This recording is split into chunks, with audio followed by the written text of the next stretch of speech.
Olá a todos, eu sou Eduardo Rodieiras, aluno de doutorado em computação aplicada pelo INPE, e esse vai ser um vídeo tutorial em 3 partes sobre o modelo global atmosférico brasileiro, o modelo BAN, em especial focando na instalação de uma nova parametrização, a parametrização para a camada limite atmosférica baseada na teoria estatística de Taylor.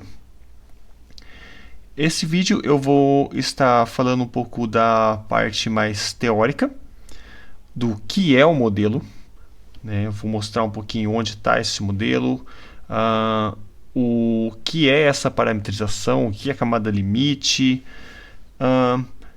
e nos próximos 2 vídeos eu vou estar mostrando como se faz a instalação do modelo, como se executa o modelo, como se mexe nas pastas, onde estão os códigos que foram alterados, como pode ser feito alterações nesse código,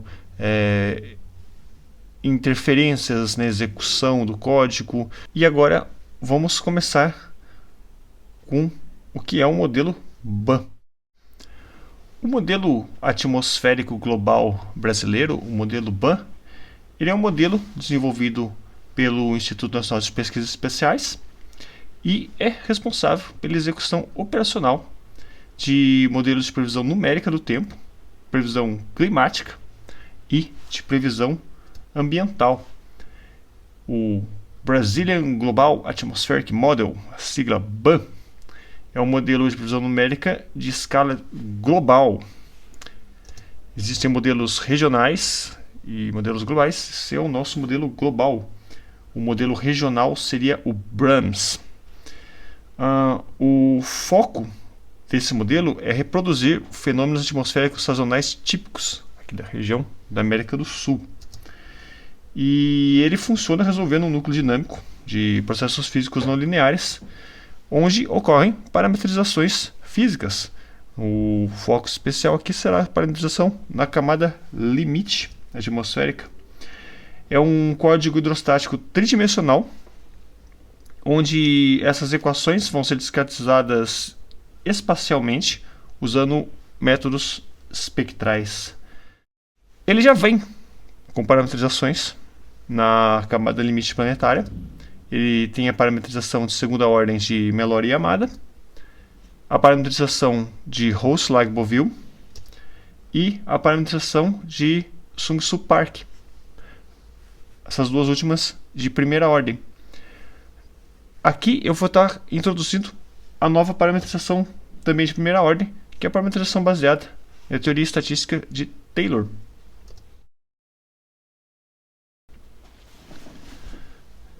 O modelo global BAN, como eu disse, é um modelo operacional e ele pode ser acessado aqui pela página do CPTEC INPE. Vou estar deixando na tela o link para esse acesso. E aqui a gente tem um mapa. Está selecionado aqui no canto o modelo BAN. Tem vários modelos oferecidos aqui pelo CPTEC. Dentro do modelo BAN, a gente pode verificar as nossas variáveis de modelagem. Temos diferentes, podemos colocar aqui, por exemplo, água precipitável. E aqui a gente vai ter a previsão. Temperatura. Isso aqui é a previsão de temperatura.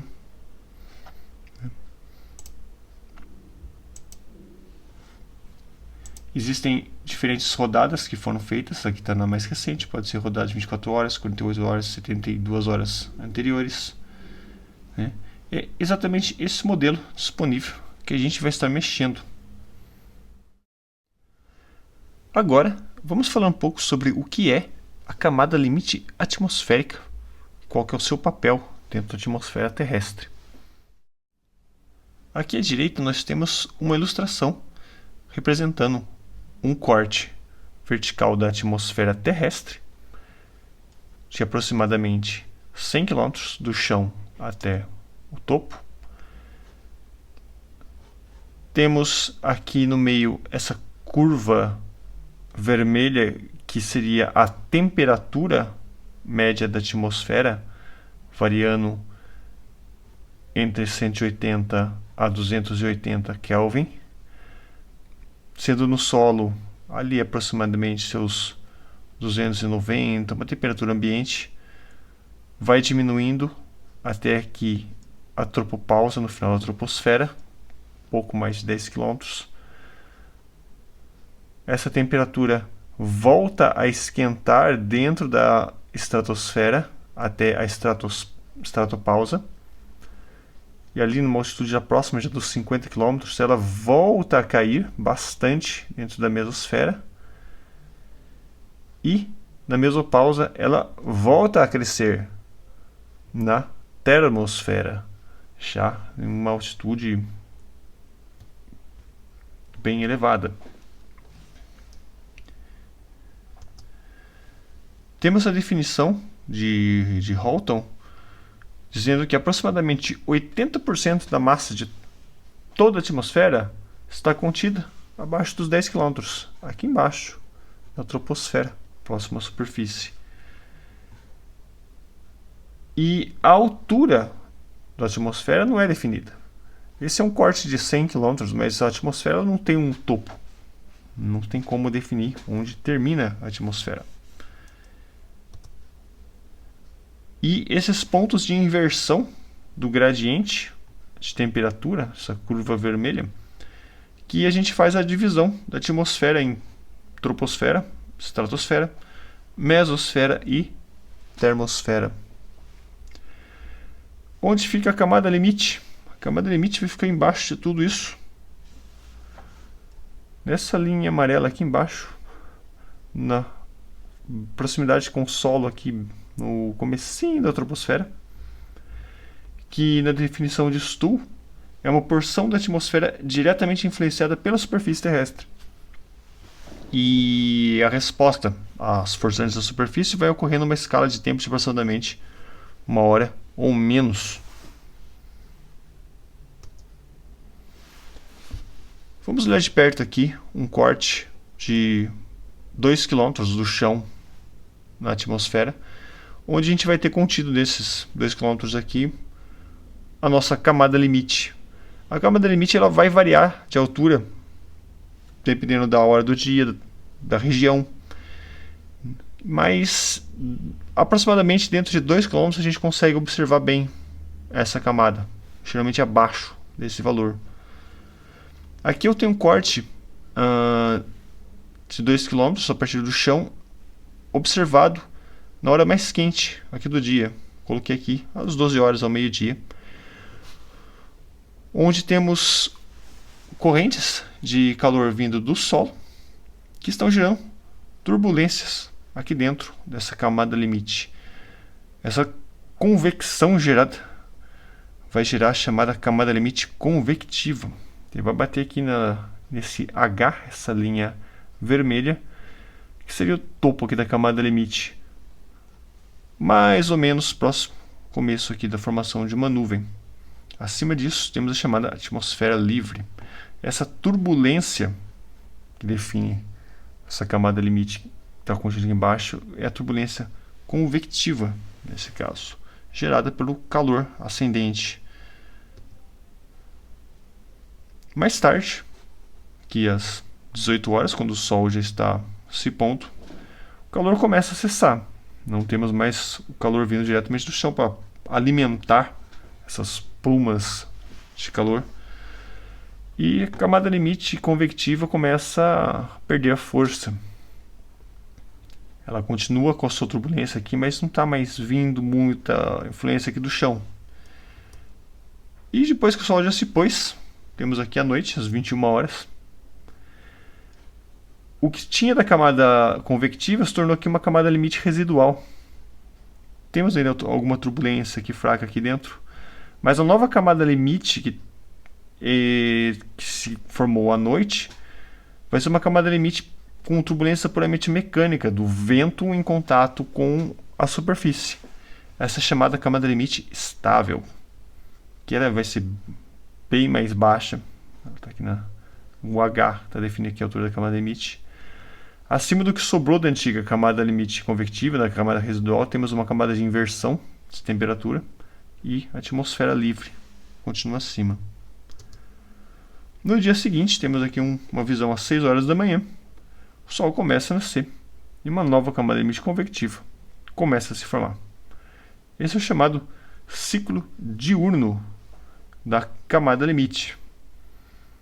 Aqui, de uma forma bem otimizada, de uma forma bem idealizada, mas é para ter uma ideia do que se trata a camada limite atmosférica, que é o objetivo dessa parametrização que foi implementada no modelo para simular essa camada. É importante ver um pouquinho essa diferença dessas camadas convectiva, camada estável, porque isso vai ser modelado pela parametrização de Taylor. Isso foi um parâmetro interessante que eu quis ilustrar aqui.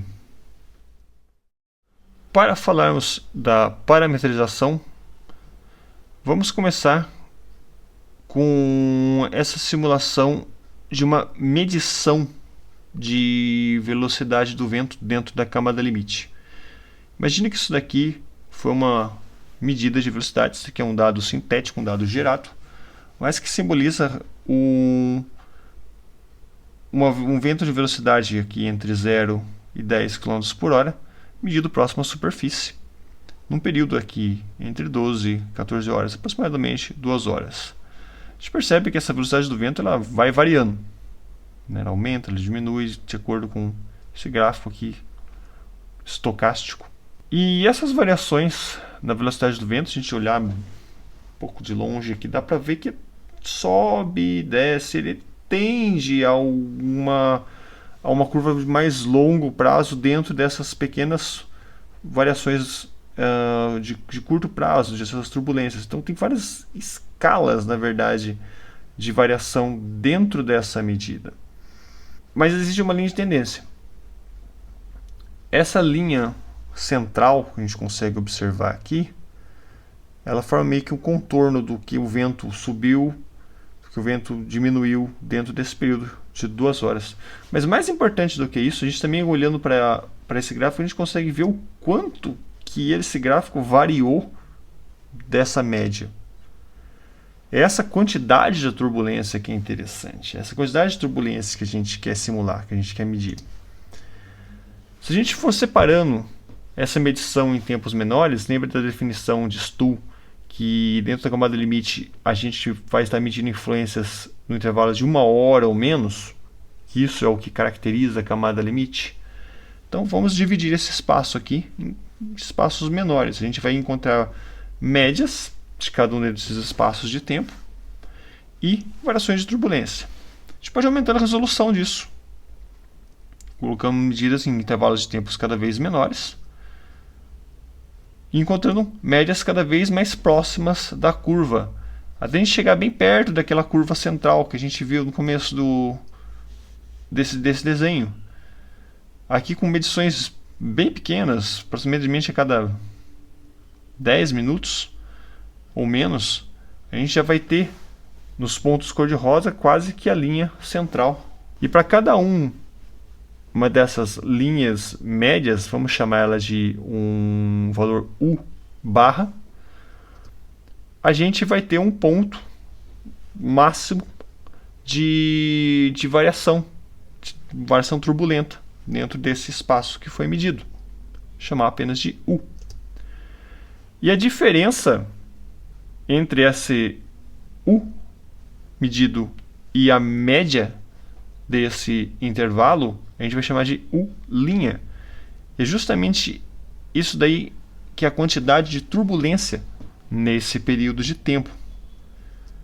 Para isso, vamos entrar no conceito dos tensores de Reynolds, que tenta justamente analisar essa quantidade de turbulência. Vamos dizer que U é essa medida, essa curva turbulenta no intervalo qualquer de tempo.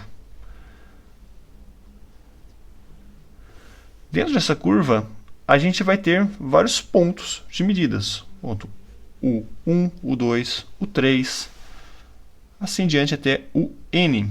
Então, nós temos que a curva U ela está contida dentro desse conjunto de U1 até UN. Para esse intervalo, nós também temos a média. A média desse intervalo vai ser dada pela somatória de todos os pontos U medidos desse intervalo. E para cada ponto, tendo a média, é encontrado uma quantidade de turbulência. O linha 1, o linha 2 até o linha N, sendo que o linha I vai pertencer a essa diferença dentro do intervalo.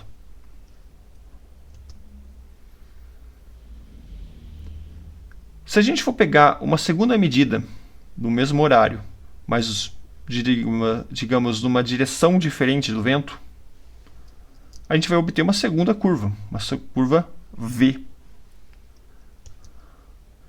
E para essa curva, vamos obter as mesmas medidas, pontos V1, V2 até Vn.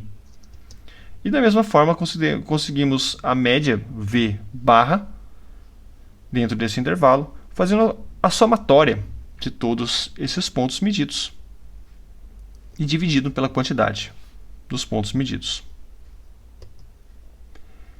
Também conseguimos encontrar a quantidade de turbulência para cada um desses pontos, fazendo a diferença entre cada um dos pontos e a média desse intervalo.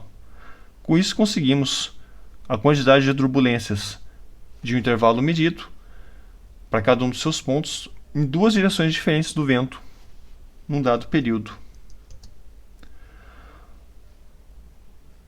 O problema acontece quando a gente quer descobrir a quantidade de turbulência que foi medida nesse período, porque a média turbulenta é zero. Se a gente fizer a média de todos esses intervalos, o 1, o 2, o 3 até o n, dentro do período que foi medido, a média vai ser zero. A mesma coisa vai acontecer na outra direção. A média de todas as turbulências ela é sempre nula. O ponto importante que define, né, o tensor de Reynolds é que justamente a média do produto dessas turbulências não vai ser zero. Aí ela consegue ser mensurada. Se a gente fizer o produto dessas duas turbulências e tirar a média delas, a gente vai obter um valor diferente de zero. E é justamente essa relação entre duas turbulências que é mensurável, a gente consegue ter uma quantidade turbulenta dentro de um período. Mas para isso precisamos sempre estar associando ali duas direções, duas temperaturas, duas medidas diferentes, pelo menos, dentro de um intervalo. Com isso chegamos na chamada teoria K. A teoria K vai tentar definir o que é esse produto de duas turbulências. Esse produto de duas turbulências, essa média desse produto de duas turbulências, ele não pode ser colocado diretamente na equação matemática, ele tem que ser definido de alguma forma. E a teoria K, ela vai dar a definição disso como um parâmetro K multiplicado pelo gradiente de variação do que foi medido. O produto desse UV vai ter um gradiente de variação na vertical, em Z, multiplicado por um parâmetro turbulento K. Esse parâmetro turbulento K é justamente o que será parametrizado. Aqui temos como exemplo de gradientes um gradiente de temperatura, uma variação de temperatura da superfície até o topo da camada limite, um gradiente de umidade, Q, uma variação de quantidade de umidade da superfície até o topo, ou um gradiente de velocidade do vento, a diferença de velocidade do vento também da superfície até o topo. Esses são os gradientes, por exemplo, turbulência de temperatura, usado um gradiente de temperatura, uma turbulência de umidade, um gradiente de umidade, uma turbulência de velocidade de vento, é parametrizado com um gradiente de velocidade de vento. Para definirmos a parametrização baseada na teoria de Taylor, vamos entender primeiro o conceito de concentração e fluxo, que é base para a formulação da teoria de Taylor. Vamos definir concentração como massa dividido por volume, a quantidade de massa dentro de um determinado volume. Temos aqui isso como uma unidade de gramas por centímetros cúbicos. Vamos fazer velocidade vezes uma concentração. Vamos definir que U é a velocidade em uma dada direção e C a concentração. Temos que velocidade aqui é centímetros por segundo. Multiplicado por gramas por centímetro cúbico de concentração, temos gramas dividido por segundos vezes centímetros ao quadrado. Na definição de fluxo, nós temos a massa pelo tempo em uma determinada área. Quantidade de massa em um determinado tempo que passou numa dada área. É interessante ver que as unidades de medidas de fluxo são exatamente a mesma de velocidade vezes concentração. Gramas dividido por segundo vezes centímetro ao quadrado. Portanto, fluxo vai ser igual a velocidade vezes a concentração. F vai ser igual a U vezes C. A partir da nossa definição de fluxo e da teoria K, podemos chegar no teorema de Taylor. Temos aqui a teoria K, onde um termo turbulento ele é dado pela difusividade K vezes um gradiente, onde temos que esse termo turbulento pode ser definido como um fluxo igual ao K vezes o gradiente, e K é a difusividade que é dado por esse comprimento médio vezes a velocidade média. Vamos chamar esse UM-LM de uma velocidade característica vezes um comprimento característico, ou uma velocidade vezes um deslocamento. Temos então que K igual a UM vezes LM, mas também K é aproximadamente a velocidade em T vezes o deslocamento em T. V de T, X de T. Temos por definição que deslocamento é a integral da velocidade. X de T vai ser a integral no tempo desta velocidade. Portanto, o nosso K vai ser aproximadamente a velocidade vezes o deslocamento, vai se tornar velocidade vezes a integral dessa velocidade.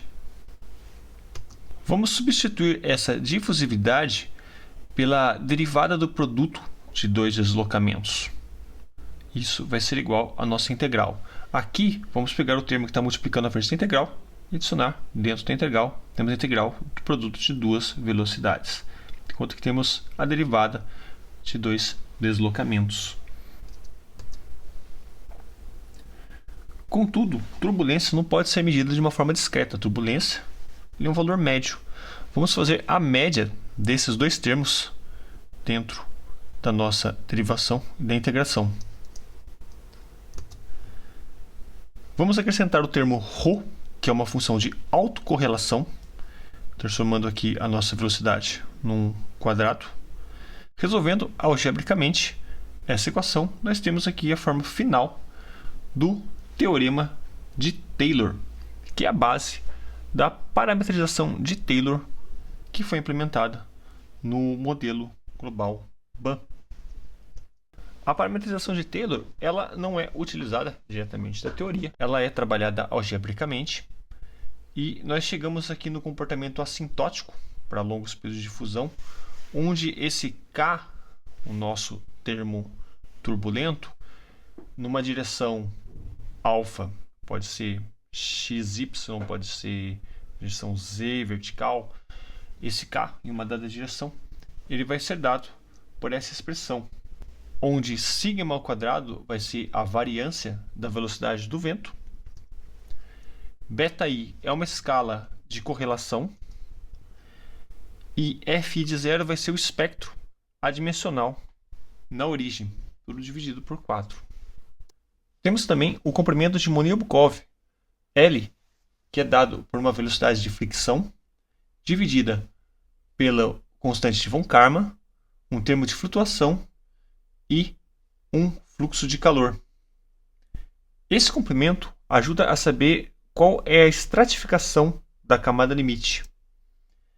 Quando o nosso fluxo de calor ele é positivo, o comprimento de Monod-Bukov ele vai ser negativo, pois essa velocidade é sempre positiva. A constante von Karman, 0,4, é sempre positiva. O termo de flutuação é sempre positivo. Somente o sinal do fluxo de calor vai alterar o sinal de L, do comprimento. Um fluxo de calor positivo vai nos dar um comprimento de Chemoulin-Bukov negativo, o que significa uma camada limite instável com fluxo de calor positivo. A camada estável ou noturna vai ter um fluxo de calor negativo, um fluxo onde o calor da atmosfera ele é passado para a superfície. Então temos aqui um comprimento de Chemoulin-Bukov positivo. Já no caso de uma camada limite neutra, não existe fluxo de calor. E o nosso L ele tende a infinito. Quando o L está um valor muito grande, o módulo desse L é um valor muito grande, nós sabemos que estamos numa camada limite de estratificação neutra. O termo utilizado no modelo BAM para a parametrização da camada limite de Taylor é dado por essa equação, onde temos aqui a difusidade vertical KZZ. U é a escala de velocidade, ou velocidade de fricção. H é a altura da camada limite. Lambda vai ser o comprimento de Chemoulin-Bukov local. E nas camadas limites convectivas, nós vamos ter essa segunda definição também para o termo turbulento KZZ. Onde no caso W estrela vai ser uma escala de velocidade convectiva, diferenciando para o caso estável e neutro. Φ é uma função de dissipação adimensional. E esse é o nosso primeiro vídeo dessa série sobre a implementação da parametrização de Taylor no modelo global UBAM. No próximo vídeo, vamos fazer o download do modelo e a nossa primeira execução. Muito obrigado!